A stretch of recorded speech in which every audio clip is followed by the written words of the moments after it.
الرحمن الرحيم. السلام عليكم جميعا. First of all, I would thank Mr. Mimish for your great lecture. It was fantastic and outstanding, with many insight, and be sure that you have made my lecture easier. So let's time to change of broadcasting, and je vais passer au français pour remercier tout le monde. Je suis vraiment très ravi d'être là à ce très beau congrès des pathologies et maladies infectieuses, et je dois remercier particulièrement ma très chère amie Léo, elle est ici. Ahed. Alors, Ahed, vraiment, c'est quelqu'un de battant, de serviable. Franchement, bravo. Je suis très fier de mon amitié. Et tu sais très bien, je te considère comme une sœur. Et bravo pour tout le pas que tu fais. Bravo, je te félicite. Alors, l'intitulé de ma présentation, ça sera la gestion des urgences infectieuses lors des rassemblements de masse. Je vais être honnête avec vous, quand Aad m'a appelé pour ça, je me suis dit, mais je vais parler de quoi? Parce qu'en fait, moi, c'est plus une casquette de clinicien. Je suis urgentiste, je suis urgentiste dans l'âme. De quoi je vais parler? Et vous savez, quand on vous donne une question à traiter, il y a deux processus qui s'installent automatiquement. Il y a le processus analytique, donc j'essaie de faire une recherche PubMed et tout, mais il y a un processus flash qui arrive. Je m'étais dit, mais quelle est la question à laquelle que je vais répondre? Qui est la première des choses qui arrive? Alors, je ne sais pas si le hasard des choses, il y a mon très cher maître professeur Wadé là, parce que la première des choses qui m'est arrivée, c'était l'Ebola. Vous vous rappelez que le Maroc, à la CAN 2015, on avait été interdit de participer à la CAN 2015 parce que le Maroc, effectivement, a pris vraiment le courage entre ses mains et décidé que la CAN 2015 ne sera pas organisée au Maroc à cause de cette histoire d'Ebola. Donc, encore une fois, merci à ce comité d'organisation. Donc, comme l'a dit mon maître professeur Elwadi, et d'ailleurs, c'est un honneur que vous êtes là aussi, Oustad. Sachez que ce modeste parcours que j'ai, c'est grâce à vous, grâce à votre support, grâce à votre soutien. Je vous en serai éternellement reconnaissant, mon cher patron. Quand même, c'est la première fois dans un congrès où je présente le nouveau service des urgences parce qu'on vient de déménager. Donc, c'est le nouveau service des urgences du Trauma Center. C'est une fierté marocaine, pour ne pas dire mondiale.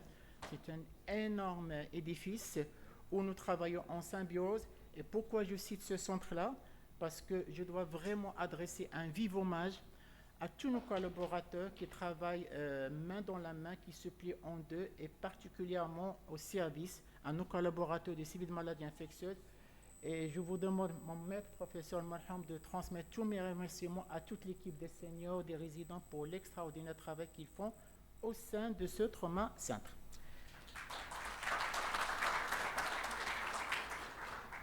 Donc voilà, comme je disais, la première des choses qui m'est arrivée sur place, c'est Ebola. Je ne sais pas si vous vous rappelez de cette histoire, pour les moins vieux parmi vous. Il y avait une hésitation, est-ce que le Maroc va-t-il ou pas organiser cette CAN? Mais finalement, on a pris la décision de ne pas l'organiser, et je crois que si c'était à refaire, on allait prendre la même décision. Évidemment, il y avait un grand risque de transmission de cette maladie, d'autant plus que ce mode de transmission, d'autant plus que la typologie des spectateurs qui allaient venir, peut-être que ça allait favoriser la dissémination de cette pathologie. Donc, en cours de mon topo, donc, on va parler de plein de choses. On va surtout vous parler et explorer tous ensemble toute la gestion, tous les gestes pratiques à faire pour anticiper et surtout contenir les urgences infectieuses lors de rassemblements de masse. Mais je vous propose un point très important pour qu'on puisse tous parler le même langage. Commencer par le cadre nosologique. Plaçons le terrain. Donc d'abord, quand on dit urgence infectieuse, rassurez-vous, ce n'est pas la méningite, ce n'est pas le choc septique, ce n'est pas le perpérate fulminant. Quand on dit une urgence infectieuse lors d'un rassemblement de masse, c'est-à-dire le risque de propagation rapide d'une infection sur un laps de temps réduit, sur un lieu restreint, sur une population concentrée.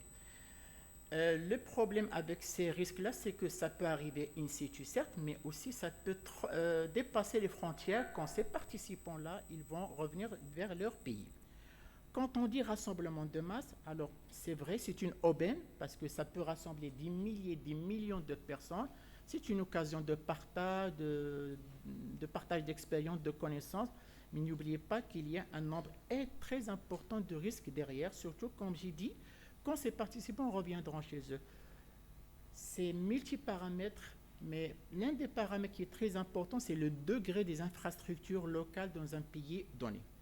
Enfin, quelle stratégie de gestion? Il faut savoir que tout au long de la présentation, il y aura toujours ce duo, la prévention et la riposte. Si on met plus d'efforts sur la prévention, peut-être que la riposte serait vraiment très simple. Alors, quel événement? En général, il y a plein d'événements, mais on peut les distinguer en trois types d'événements. Il y a les événements sportifs, les festivals, particulièrement de musique, et les événements religieux. Donc les événements sportifs comme les Jeux Olympiques, comme la Coupe du Monde du football, alors qu'on veuille ou pas, ce sont les deux événements qui sont plus regardés. Et vous serez d'accord avec moi, vous serez toujours tous ici, on aura peut-être l'envie de partir, voir un jour les Jeux Olympiques, ne serait-ce que voir aussi le déplacement des spectateurs marocains lors de la dernière Coupe du Monde Qatar 2022. Les festivals. Alors, les festivals, il y a des festivals de musique qui sont connus dans le monde, comme le Kwaïka et comme le Tomorrowland. Et au Maroc, il y a le fameux festival de musique qui s'appelle Mawazine. Alors, Mawazine, au-delà des risques traumatiques qu'il peut engendrer, mais il y a aussi un risque infectieux derrière. Et il y a aussi les rassemblements religieux, ça a été bien dit par mon prédécesseur, M. Mimiche, particulièrement le Hajj et la Umrah de Ramadan. Alors ces événements religieux particulièrement impliquent des personnes de différentes régions avec un profil immunitaire différent et avec des backgrounds différents. Alors quel risque? Le risque tout d'abord, c'est la densité élevée des participants avec des foules qui sont serrées dans des espaces qui sont restreints. Le deuxième risque, c'est cette proximité justement physique, elle augmente la transmission, particulièrement eu égard au mode de transmission de certaines urgences, notamment urgences respiratoires et les urgences à transmission fécale orale. Et aussi, dans certains lieux, dans certains sites, on déplore parfois l'hygiène qui est souvent insuffisante avec un accès limité aux soins. Bien évidemment, ces urgences infectieuses elles sont dues à des agents pathogènes. Ce sont des agents pathogènes qui résistent souvent et qui ont un mode de transmission qui est favorisé avec ces densités. En fait, la densité des personnes, c'est un lieu propice pour la transmission des agents pathogènes. Alors, de quels agents pathogènes on parle? Il peut s'agir d'infections respiratoires, des maladies à transmission fécale-orale ou encore des maladies émergentes et réémergentes. Quand je dis infections respiratoires, dans ce cas, je fais beaucoup plus allusion à des choses comme la grippe, comme la COVID-19 qui est toujours parmi nous, peut-être moins grave, mais elle est toujours là. Ce sont des maladies qui se propagent rapidement dans des lieux qui sont restreints en raison de la promiscuité des participants. Alors, les maladies à transmission fécale-orale, telles que choléra, là aussi sont particulièrement fréquents, surtout particulièrement dans les événements, on va dire, où il y a des personnes qui ne sont pas connues dans le pays, où ils ont une très bonne hygiène. Et enfin, les maladies émergentes et réémergentes, ça a été dit par Had lors de son allocution d'ouverture, particulièrement le Ebola et les fièvres hémorragiques. Je suis un réanimateur urgentiste et souvent on travaille avec le mode de triphase. Il y a toujours 3 phases dans la gestion de chaque process. Il y a le pré, le per et le post. En anesthésologie, il y a le préopératoire, le péropératoire, le post-opératoire. Même aux urgences, il y a le préhospitalier, l'accueil hospitalier et les services d'aval. Et vous savez quoi? On va pratiquer la même chose, ce qui concerne la gestion des urgences infectieuses lors des rassemblements de masse. D'abord, il y a une phase de pré. Vous l'avez compris, on va se préparer bien avant que l'événement arrive, bien avant le jour J.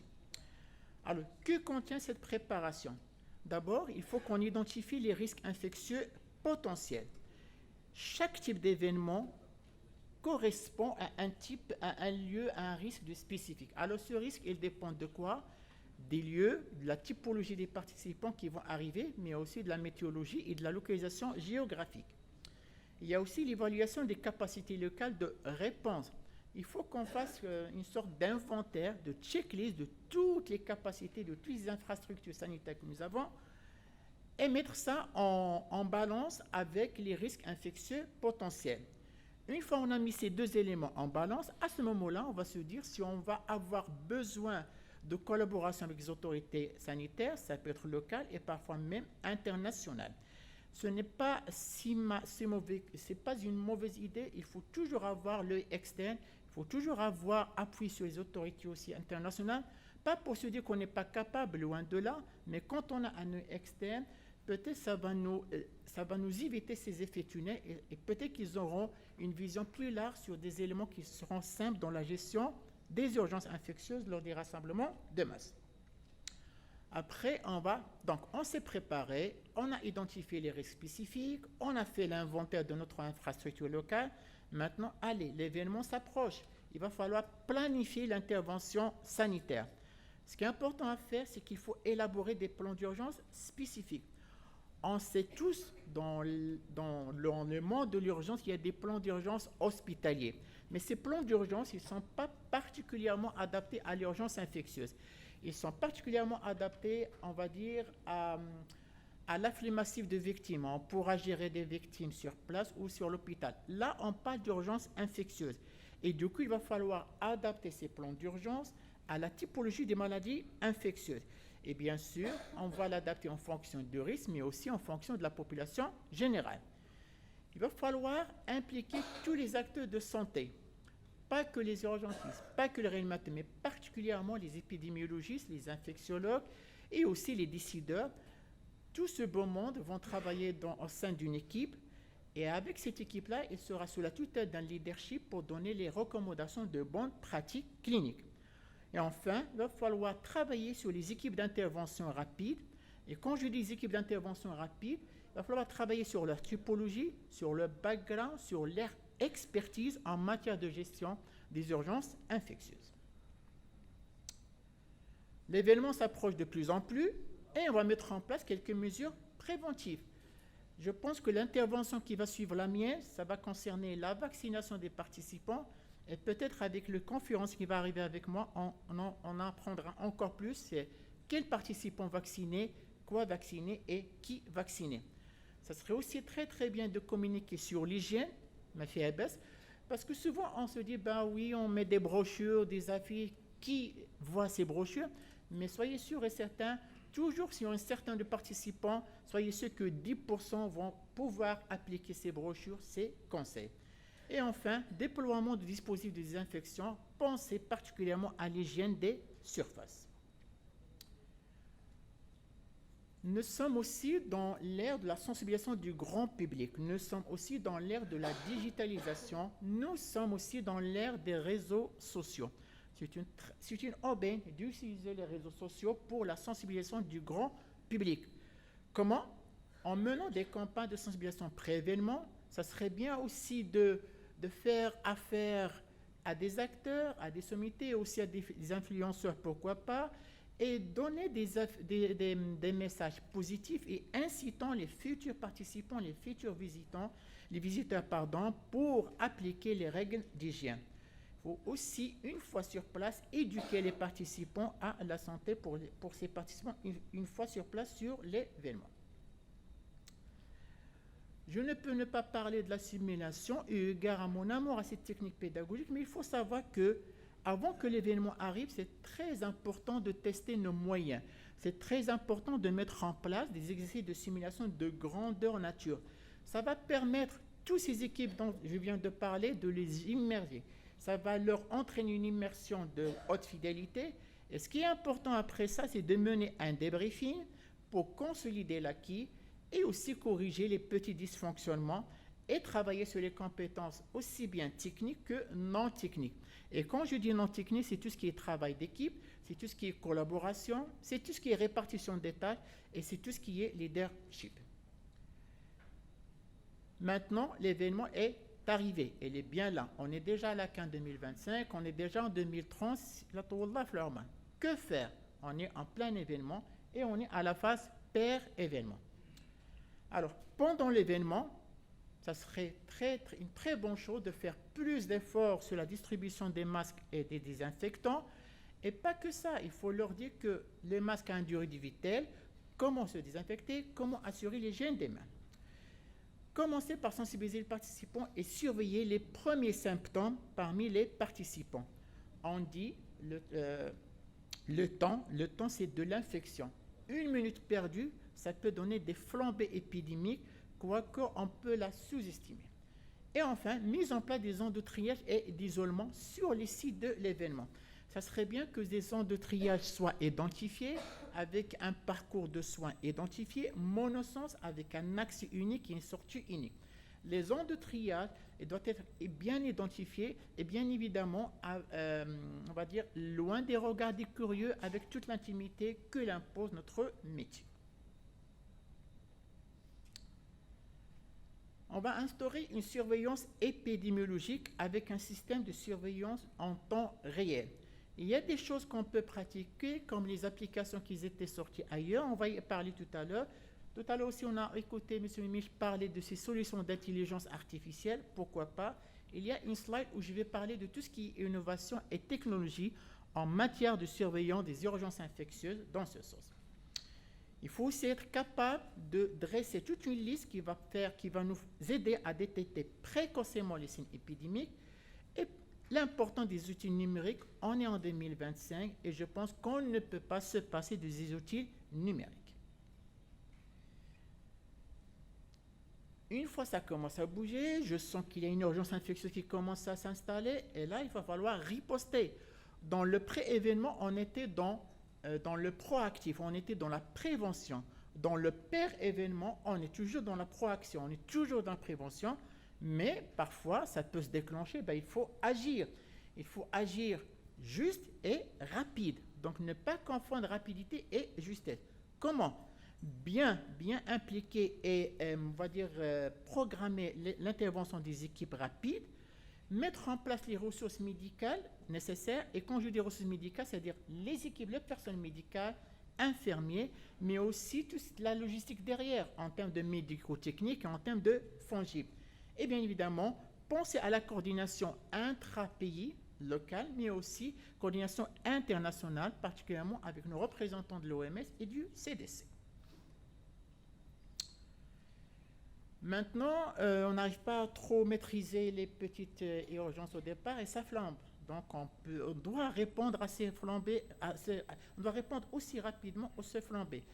Dans ce cas-là, tout ce qu'on a préparé en prêt, on va pouvoir l'appliquer et mettre en place des protocoles de réponse adaptés. Et cette fois-ci, on va activer les équipes d'intervention, peut-être les doubler, voire les tripler. Dans ce sens, ces équipes d'intervention, on va mettre en place des équipes qui sont vraiment rapidement, qui répondent rapidement, mais aussi des équipes d'intervention qui sont d'astreinte. Encore une fois, mettant plus d'efforts aussi sur la distribution rationnelle et rationalisée des ressources médicales. Pour les cas infectieux qui sont détectés, donc comme j'ai dit tout à l'heure, on va les trier. On va trier les participants symptomatiques et selon le triage, s'il s'agit d'un cas léger, on va le traiter sur place et on va l'isoler par la suite et le laisser partir. Si on voit que les cas sont graves, ils vont devoir partir à l'hôpital et nous allons les prendre en charge au service d'accueil des urgences. Alors, une fois arrivés au service d'accueil des urgences, à ce moment-là, tout dépendra du nombre de personnes qui vont arriver. Si on voit qu'il y a un débit énorme, c'est-à-dire plus d'une vingtaine de personnes par jour, à ce moment-là, ça craint. À ce moment-là, on est dans l'obligation ou dans la légitimité de créer ce que nous appelons la cellule CCC. Alors, pour le grand public, on dit cellule de crise, mais son vrai nom, c'est la cellule de coordination et de communication. D'accord?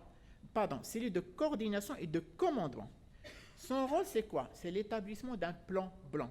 Alors, pourquoi on l'appelle plan blanc? Tout simplement parce que la majorité qui travaille dans son plan, ce sont les médecins et les infirmiers, eu égard à leur blouse blanche, d'où le nom plan blanc.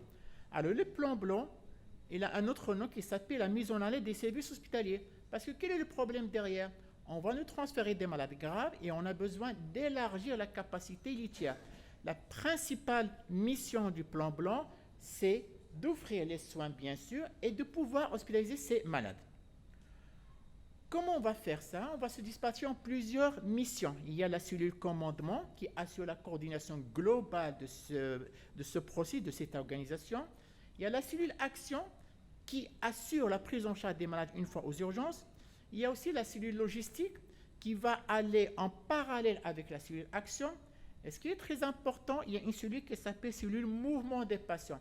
Parce que le problème, on aura besoin de certains plats dans des services particulièrement impliqués, comme les services des maladies infectieuses, comme les services de réanimation. Ces services-là, il faut qu'ils soient vidés. Mais on ne va pas virer les malades qui sont déjà hospitalisés aux maladies infectieuses. Il va falloir, ce que nous appelons faire de la mutation interne, prendre les malades services de maladies infectieuses, par exemple, les mettre en médecine interne, en dermatologie, le temps que cette flambée passe. Ensuite, une fois les malades arrivent à l'hôpital, au service d'accueil des urgences, il va falloir le zoner.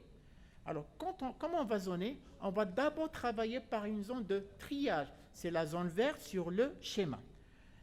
À partir de la zone de triage, on va trier entre urgences infectieuses légères et urgences infectieuses graves. L'urgence infectieuse légère, on va la traiter et la soigner dans la zone des soins légers. Et les urgences infectieuses graves, on va la traiter dans la zone de soins lourds. Ça, c'est le plan du tout nouveau trauma centre. En fait, il ne faut pas oublier d'accueillir les familles avec une assistance sociale, avec un apport psychologique, mais aussi préparer une zone pour l'accueil des médias. Et chose qu'on ne doit pas oublier, c'est que le service, il doit continuer toujours à recevoir les malades hors urgence infectieuse liées au rassemblement de masse. Revenons à cette histoire de communication. La communication au moment de la crise, il doit être la plus claire possible, la plus concise possible. Aucun renseignement nominatif. Et surtout, ce qui se passe, particulièrement dans notre domaine, c'est que tout le monde veut communiquer. Il est très important de définir une seule personne qui est apte, de préférence qu'il soit polyglotte, pour qu'il puisse donner les renseignements les plus précis possibles. Enfin, il faut coordonner avec les médias. Il faut donner les informations juste ce qu'il faut, parce que quel est le corollaire derrière? Avec les réseaux sociaux, il y a les fake news, il y a le mouvement de panique. Alors, notre rôle, c'est de donner pas beaucoup et pas peu, c'est-à-dire juste ce qu'il faut. Et bien sûr, partager les consignes claires avec le grand public. Ne pas oublier, et ça j'y insiste, la collaboration internationale. Ça, c'est très important de compter sur nos experts, sur nos représentants au niveau de l'OMS et des organismes internationaux, parce que cette collaboration, elle va partir au-delà des frontières. Je vous rappelle encore une fois que ces participants, une fois l'événement fini, ils vont rentrer chez eux et peut-être qu'ils vont être infectés au moment de l'événement, mais que la maladie, due à la durée de l'incubation, ne va se déclarer qu'une fois rentrés chez eux. Ne pas oublier aussi de partager des données et les bonnes pratiques et les expériences des uns et des autres. Qu'en est-il de l'innovation de la technologie? Vous savez qu'on peut actuellement, grâce au deep learning, grâce au machine learning, grâce au big data, entrer les données par rapport à un événement. Je peux le rentrer dans une solution d'intelligence artificielle et cette solution va me dire voilà le risque que vous allez avoir dans tel ou tel événement. Par exemple, je vais dire à cette solution, j'organise la CAN 2025, décembre 2025, je reçois tel pays, j'ai des infrastructures, etc. Il me dit exactement, avec un pourcentage le plus probable possible, voilà le risque que vous allez avoir. Ne pas oublier le rôle des applications mobiles, comme ça a été mis particulièrement en Europe et aux États-Unis par rapport à la Covid, donc on peut détecter rapidement les urgences. Vous savez, vous pouvez installer même une application, et si quelqu'un a un risque d'infection, votre application va vous le notifier. Et enfin, il y a aussi maintenant des petites cassettes qui vous permettent, ce que nous appelons les techniques de détection précoce, qui vous permettent rapidement de poser le diagnostic. Alors, la CAN 2025 a fini, le 2030 a fini. Est-ce que ça finit ici? Non. Il y a toujours un post-événement. Et ça, c'est le plus important, parce que souvent, on est excité au départ. Oui, les participants sont partis, les dégâts peuvent rester. Alors, que faire en post-événement? Il va falloir surveiller. Comment? Donc, suivi des cas après le rassemblement. Encore une fois, eu égard à cette durée d'incubation, signalement des nouvelles infections, peut-être qu'ils ne sont même pas du rassemblement lui-même, et enfin, analyser les données post-événement.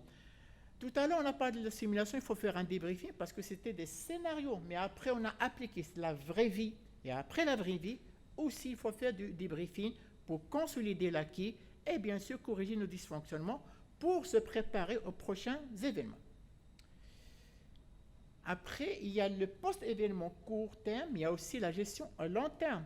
Alors, à long terme, si on a vu que nos infrastructures n'ont pas pu suivre, ben, il est temps de renforcer les infrastructures de santé locale. Ça a été dit tout à l'heure en mode d'allocution de professeur Heike, c'est que parfois on dit que notre pays n'a pas besoin de ça et de ça. Mais si, c'est une aubaine. Ces événements-là, c'est une aubaine pour l'amélioration de nos infrastructures. Beaucoup de résistance des pannes, mais vous allez voir, notre transport sera meilleur, nos autoroutes seront meilleures et nos hôpitaux seront meilleurs. Notre formation sera meilleure. Amélioration des systèmes d'alerte précoce et bien évidemment, il est temps dans notre pays de travailler avec les aides cognitives. Les Américains sont très forts dans ce domaine-là. N'importe quelle chose, elle est processée. Il est temps au Maroc, parce qu'on n'est pas moins que les autres, nous sommes un grand pays, de mettre tous les efforts pour protocoliser tous nos processus et toutes nos prises en charge. Je vais vous citer 2 cas de figure.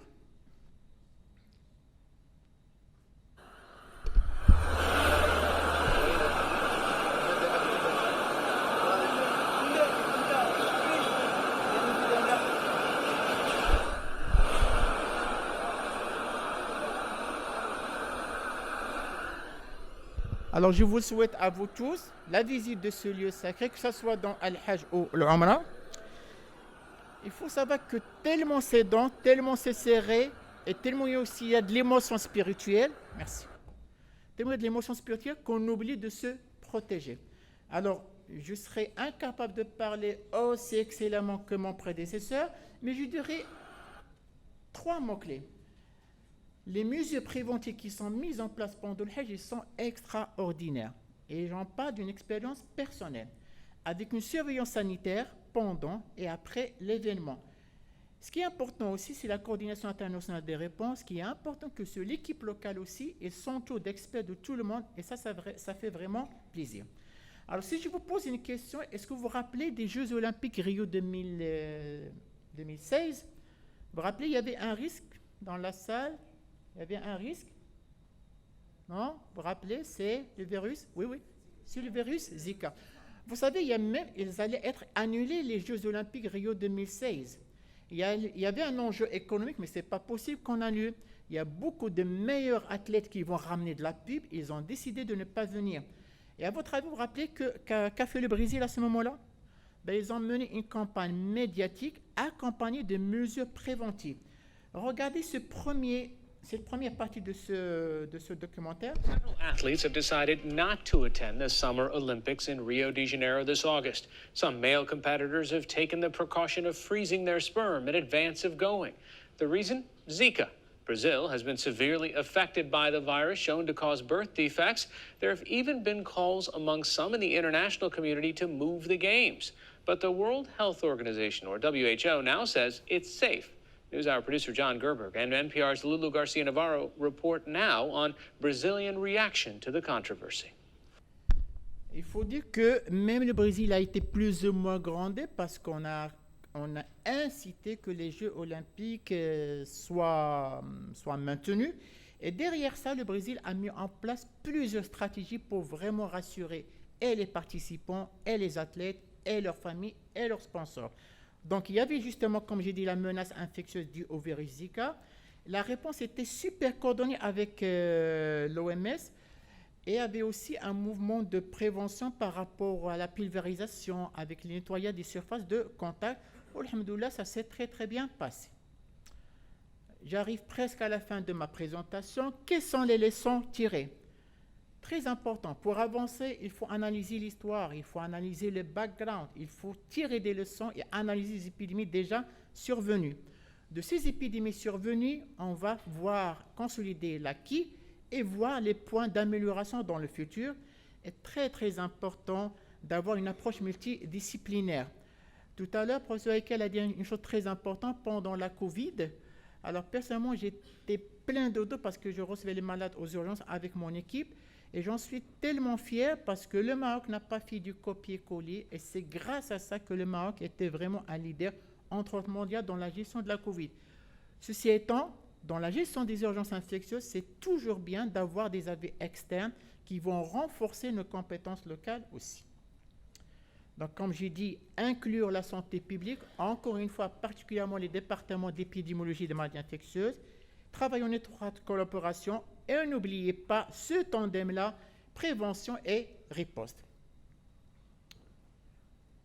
Mon avant-dernière slide.